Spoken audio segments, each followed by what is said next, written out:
If you're an American who wants to move to Europe, I'm guessing the thing quietly stopping you isn't the dream. It's one question: how would I actually get a job over here? I'm Jen. I moved from California to the Netherlands specifically, and I run a business helping Americans build careers in Europe. And before that, I spent 16 years in high end staffing, and I have rewritten like hundreds of resumes, career development, and career strategy, placing high professionals in roles. So in the next like 10 minutes or so, I'm going to walk you through the actual honest, like step by step of getting hired in Europe as an American, not the fantasy version, the real one.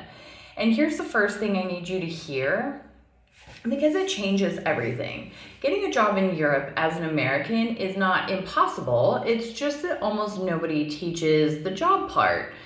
Think about it. Every video, every blog, every relocation company, they talk to you about the lifestyle, the visa, cost of living, the apartment, pastries, so important. But then, it goes kind of silent on the thing that actually like determines whether you stay and how you're going to earn a living. And that silence is the gap, and it's the gap that sends people home with their savings gone after a year or so, feeling like they failed at something that they were never actually taught how to do. So let's close the gap in 5 steps, okay? Step 1, we're going to understand how work authorization actually works. You have to understand the basic rule of working in Europe as a non-EU citizen, because it is different, obviously, than how it works in the States. In most of Europe, to work legally, you generally need one of 2 things: either a job offer from an employer who will support your work permit, aka sponsorship, that's what people mean, or a visa route that already gives you the right to work, such as a freelance permit, a self-employment route, or the DAFT visa for the Netherlands specifically, which is the Dutch-American Friendship Treaty, but you've also heard the term the digital nomad visas, which are everywhere. So let's take a step back and address sponsorship first, okay? The word scares people, but it's not the American version. In Europe, it usually doesn't mean the company pays some huge fee like the US H-1B system. It just means the employer supports your permit application. So some countries also have what's called a labor market test, where the employer has to show that they couldn't easily fill the role with a local first. And I want to address that, okay? So that has to do with like labor shortages. Like if you have a vocational trade, electrician, plumber, contractor, heavy equipment operator, crane operator, anything like that, like don't worry about coming to Europe. You will not have a problem finding a job. And so a lot of companies in Europe will bring in for like 18-month contracts, 6 months to a year or more contracts for visa sponsorship for that labor shortage sector, okay? And then the other part of a visa sponsorship that I want to address is it can be challenging if you're in kind of the middle tier, if you're not in fintech or finance or, AI or something like that, because what happens is the company has to say that they cannot find anyone in the entire European Union that can do the job that you do. So it sounds like a wall, but it mostly matters, like I said, for the common roles. But for the shortages roles and the specialized skills, it's often waived or really easy to clear. And here's the takeaway: you're not looking for just any job, you're looking for a job at a company that can legally hire someone in your situation, and that distinction is the whole game, but we're gonna come back to it. Okay, so step 1's now done. Step 2, stop thinking about Europe like it's one place. It's not. It's a whole continent.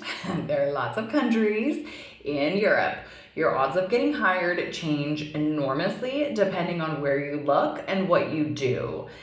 If you don't speak another language yet, you really want to start where English speaking roles are normal. So the Netherlands, Ireland, Scotland, international companies all over the continent run in English every day, and you want to point yourself at sectors that are actually short on people, because a shortage is just leverage with a nicer name.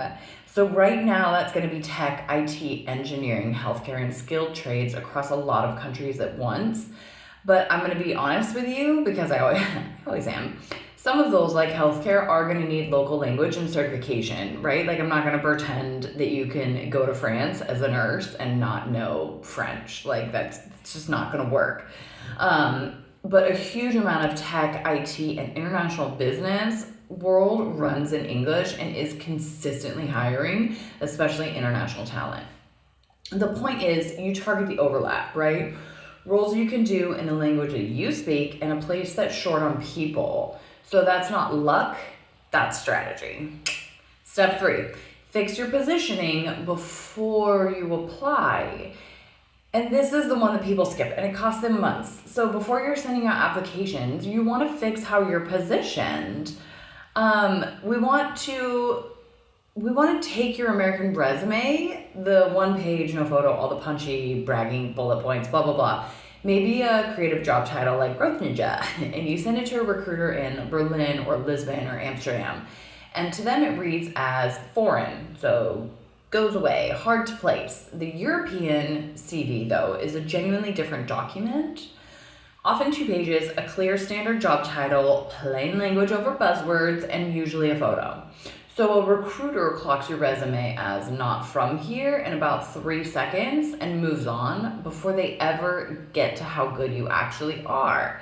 And the same thing happens with LinkedIn, right? European recruiters search by a real job title and by location. So if your headline is clever instead of clear and your location still says your US city, you're invisible to the exact people who could hire you, and that doesn't seem right. So you're gonna fix the title, the location, you put the keywords for the jobs you actually want. None of that is about working harder. It's about being findable and readable in a market that doesn't know you yet. Okay, so step 4. Only now you apply, and you apply with a filter. So the biggest waste of energy I see is people firing off hundreds of applications into the void to roles they were never going to sponsor a non-EU candidate.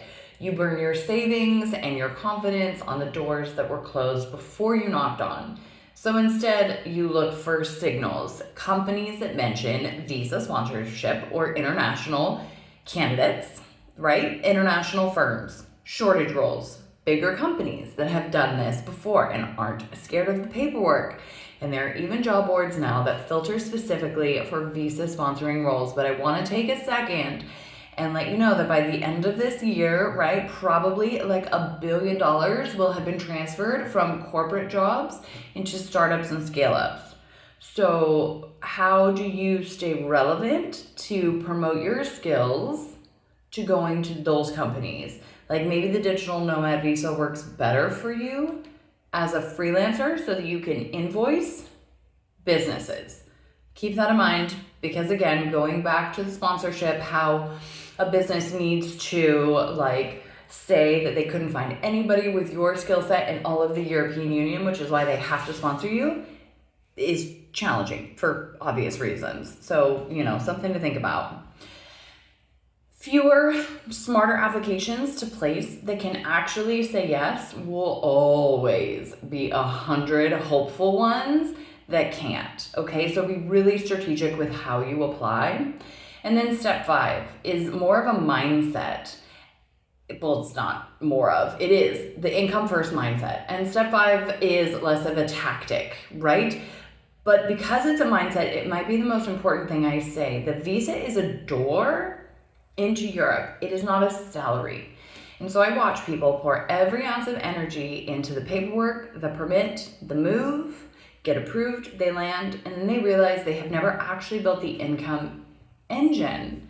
And the job search starts at 0 in a new country with a clock running with a new language. So I want you to flip that, okay? Put as much energy into how you'll learn as how you put into how you'll get into Europe. Build the career plan before you build your moving boxes.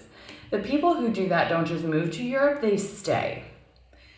That's the honest path. Understand the authorization, target the right place, fix your positioning, and apply where you can actually be hired and lead with income, not just the visa. I'm Jen. I am the sober expat. If you want help figuring out your specific version of this, your country, your field, your real first step, that's exactly what I do on my Compass call. It is 60 minutes one-on-one, and the link is in the description. And if you would rather just be like, here's my cover letter, here's my LinkedIn, make it pretty and make me visible to European recruiters and write me a job sector report for the country I'm looking for, that's fine. We can absolutely do that. That's the EU Career Launch Toolkit, and that is also linked below. I have built a big life over here from scratch, and I know that you can too. We just need to build you the right strategy. And if this helped, please subscribe, because I'm putting out the stuff nobody else is like really telling you, and I will see you in the next one.